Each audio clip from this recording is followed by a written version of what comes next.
Spencer Colgan here from Spencer Colgan Wallpaper and Painting. I'm in a beautiful home.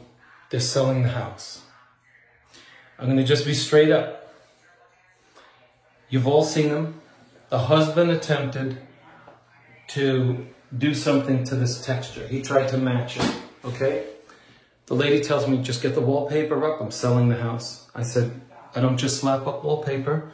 We need to correct a couple of things because I don't want to put my name on doing wallpaper over this cancerous situation here. Look at that. So she said, well, just keep the price down and you'll get the job. So I normally don't sell on price, I sell on quality. So I said, this is what I got to do. Do you want to paint? She goes, okay, do it. So this is what we're dealing with, okay? The rest of the walls are okay. So what did I do? I took my scraper, right? Let me show you what I did. I took my scraper and I just went quickly. But that's where we're at. That's still not good enough to wallpaper. We're not doing that. That's going to be a cancer. So let me show you what we're going to do.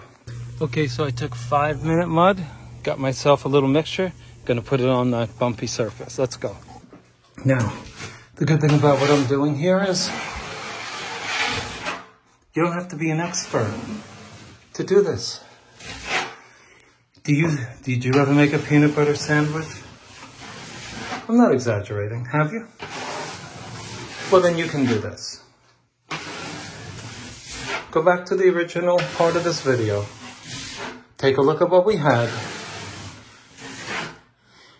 And you can see that all I did was mix compound and spread it in such a way similar to the way you would spread peanut butter.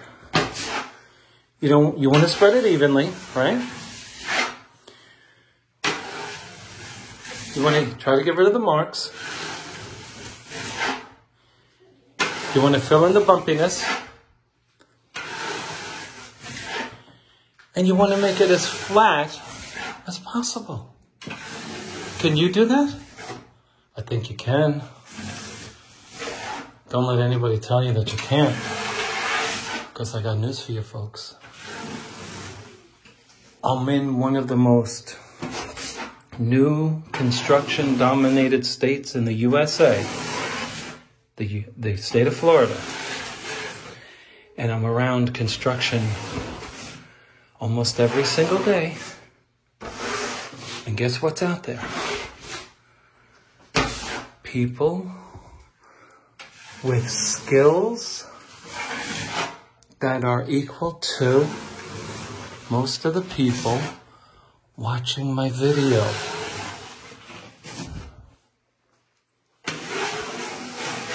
And if they can do it, you can do it too. Can you do this?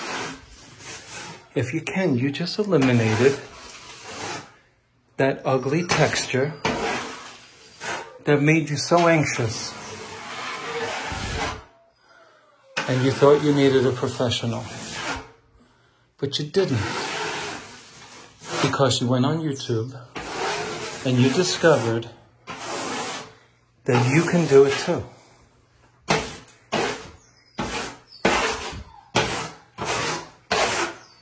Didn't you just discover that? Don't worry about this yet. Don't worry about the transition between the old and the new. Spread it one more time. Don't worry too much about the lines you're going to make because you're going to get them out anyway. Dragging my knife is making it all uniformly flush. This level is joining with the level above it, right here. And I'm using each level to level out the next level toward which I move. As I go up, the level above is adjusting to the level underneath it. Because the blade is using the bottom edge against which to drag itself and to level out the amount under this piece I'm touching. So the bottom being done is making the top the same level, because it's acting like a leveling agent. And that's why this appears level, flush, same amount, meaning protruding out toward yourself. And that's our first step.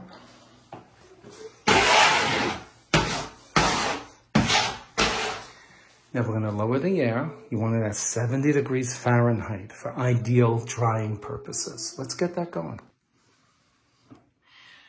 No good. No good. In fact, we're going to make it 69. 10 minutes later, we come back and do the same thing.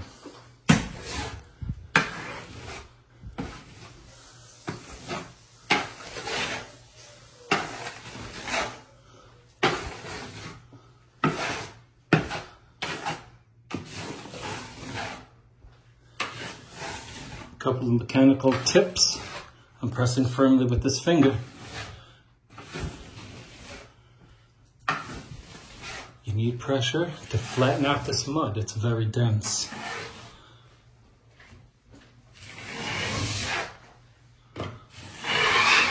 Drag it with the same pressure on every stroke, and you will see that the level will be flush with all of the other levels. Levels meaning each stroke. This is one level.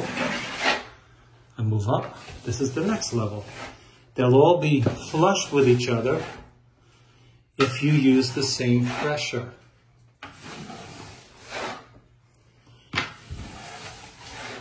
And the lap mark lines that you make will be negligible. When it dries, they come right out. Not to worry. Now, with 2 layers, look at our progress compared to the beginning of the video. Third and last coat.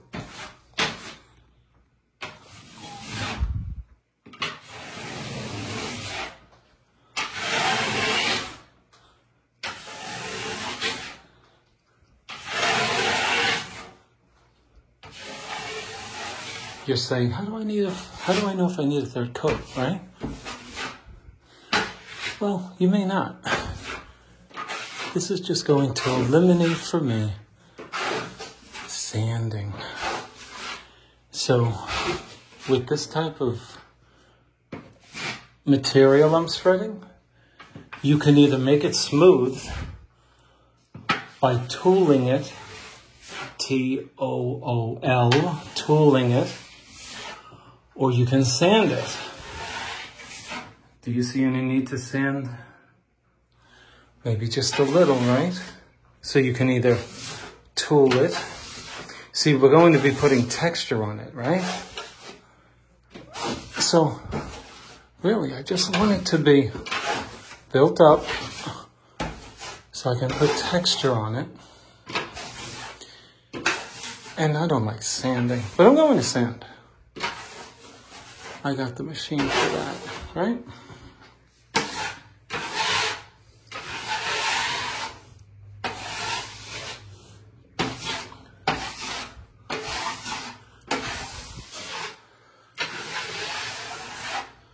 Okay.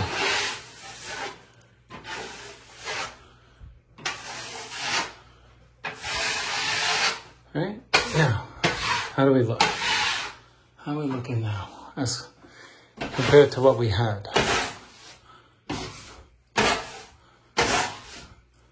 What do you think?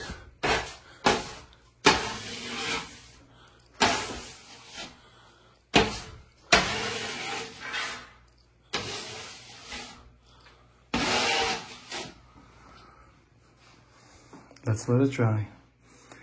Sand it and get the texture on it and be done with it.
I'm going to start up here so that I can see if it matches.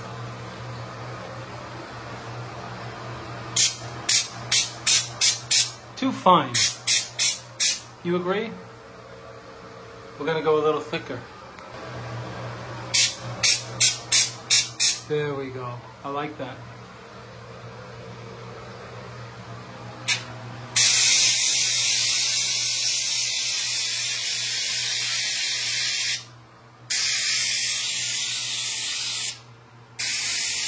By the way, everything is masked. If you don't have things masked, you'll make a mess of your whole room, your whole project. Now, let's get out of the borders and then I'll do a circular motion.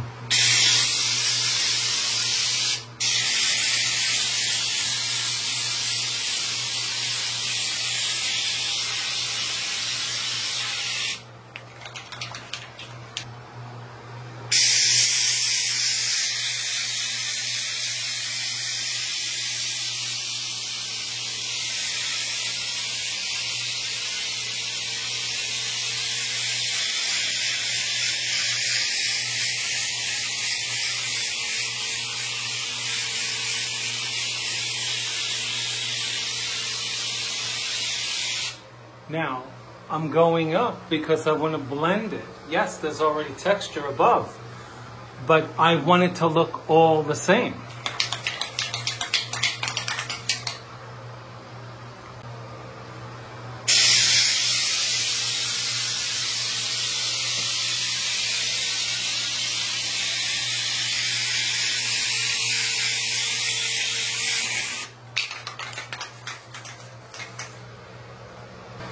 Okay.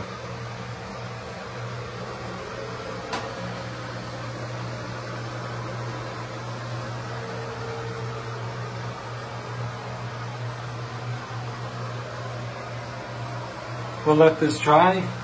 I think we're matched. Take note that this does shrink a bit. So it's a real, you may have to practice a bit. You know, it goes on, and then of course, as the liquid in this product evaporates, your texture gets a little smaller than initially applied.